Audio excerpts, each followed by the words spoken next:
दोपहर में सीता श्राप की कथा सुना था। सीता जी धीरे धीरे सयानी हो जाती है। आखिर में वही सीता भगवान अयोध्या में स्वयंवर करके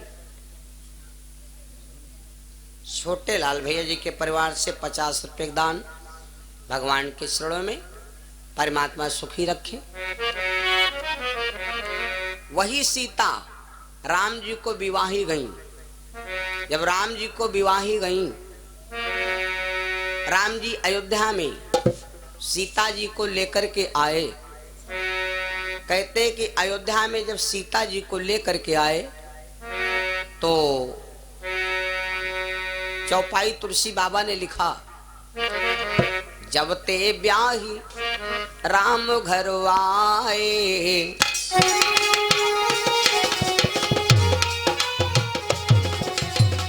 जब ते ब्याही राम घर आए, नित नौ मंगल मोद बधाए।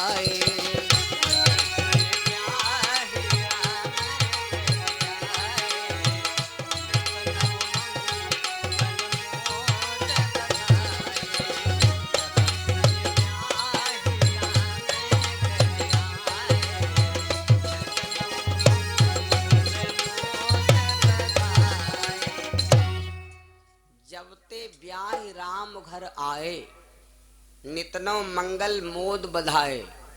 राम जी का विवाह हुआ, कहते सालन ढोलक बजी। गांव में सालन ढोलक बजी का उत्तर हम आपको बता दें। अयोध्या में सालन मड़वा छाए रहे। ये क्या है?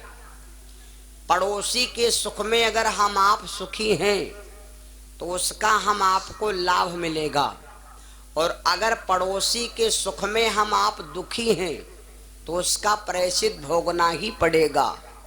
भाई पड़ोसी से ने निपटत होए, पड़ोसी से ने खूब कटत होए, तो वही के अगर कोई काम काज होए तो मान्यता है खूब रसगुल्ला खाओ और अंधेर पा जाओ तो चुरा चुरा लेके भाग जाओ, बाद में खाओ।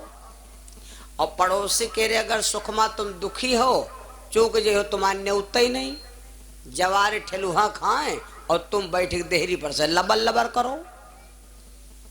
भगवान श्री राम का जब विवाह जनकपुर में नंबर आया तो भगवान जब जनकपुर गए, भगवान कलेवा पर बैठे, महाराज जनक आए और राम जी से हाथ जोड़ा, कहा हम तुम्हारे हैं ससुर और तुम हमारे हो दामाद। एक बार फर्ज बनता है कि ससुर से भी दामाद दक्षिणा मांगे। तो राजा जनक बोले राम जी से कि तुम हमारे दामाद हो, एक बार तुम्हारी जो इच्छा चाहे सो मांग लो। राम जी बोले हम चाचा तुमसे काम मांगे। राजा जनक बोले कुछ भी मांग लो।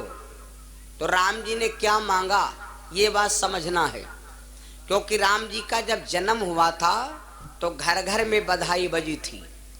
ऐसा लगता था कि घर घर में बेटा हुआ। राम जी के जन्म में घर घर में बेटा हुआ। कोई अयोध्या का एक घर नहीं बचा था जो व्यक्ति आकर के राजा दशरथ के दरवाजे पर एक बार उत्सव न मनाया हो। अरे यहाँ तक रहा जौनी बुढ़िया ने मुहिमा दांत नहीं, पेटे मात नहीं, वहू मारू लरी लरी घूमे, वहू बुढ़िया मार कूदी कूदी घूमे, हमारे बउआ है। आहा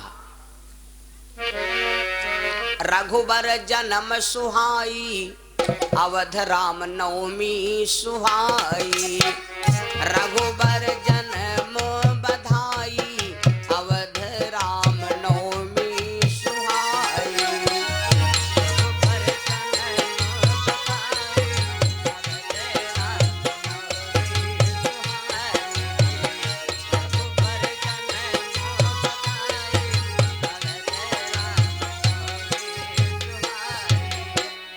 नवमी सुहाई, भगवान को नवमी तिथि क्यों अच्छी लगी?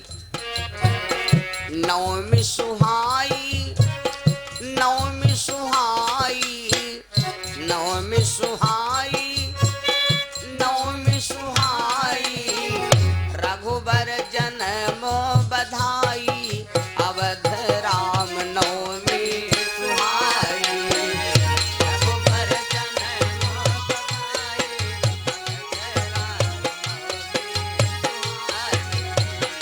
रघुबर जन्म बधाई,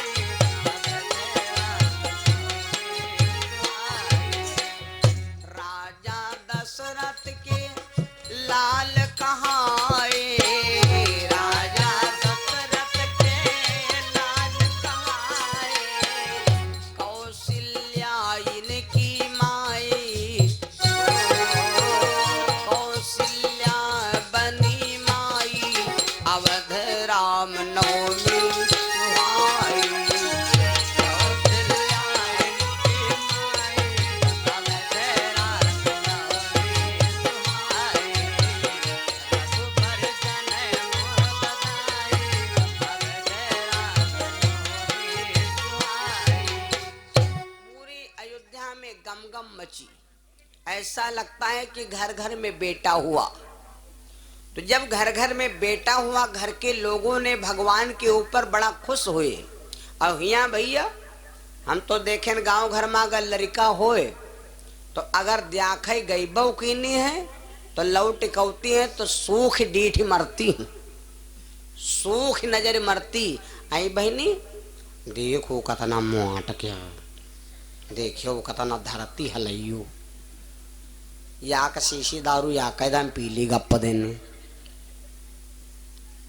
लेकिन भगवान के उत्सव में तो भगवान ने सोचा कि जब हमारे जन्म उत्सव में घर घर में बेटा हुआ, आनंद बधाई बजी, तो अब जब हमारी शादी हो रही है तो फिर घर घर में खुशी का है न हो। अक्सर देखियो जब बहुरिया आवत है द्वारे पर उतरत है तो पड़ोसी के लिए आंखी जरूरत लाली हो जाती है, बूढ़ा के लिए बुढ़ियन के लिए हमारे लंडे भी हुआ नहीं आवत, ये क्या देखो कतनी लंबी दुल्हन पैसी, कतनी लंबी आए सीढ़ी काम नहीं है, कतनी लंबाहारी पड़ोसिन के लिए आंखी भरी होती हैं। तो भगवान ने सोचा कि जब हम शादी करके जाए तो जिनके बिहुआ नहीं आवत वही माताएं थोड़ा उदास हो जाए और उनकी बेइज्जती हो जाएगी। तो राजा जनक ने कहा कि दामाद सी अब जो इच्छा चाहे सो मांगो। तो भगवान ने कहा चाचा हम काम मांगी, अगर दीन चाहते हो तो एक दक्षिणा दे दो। क्या? न रुपया चाहिए, न पैसा चाहिए, न धन चाहिए, न दौलत चाहिए, हमका कुछ ना चाहिए। और ये दौलत हम मांग रहे उन गरीबों के लिए जो हमारे जन्म में उत्सव किया था।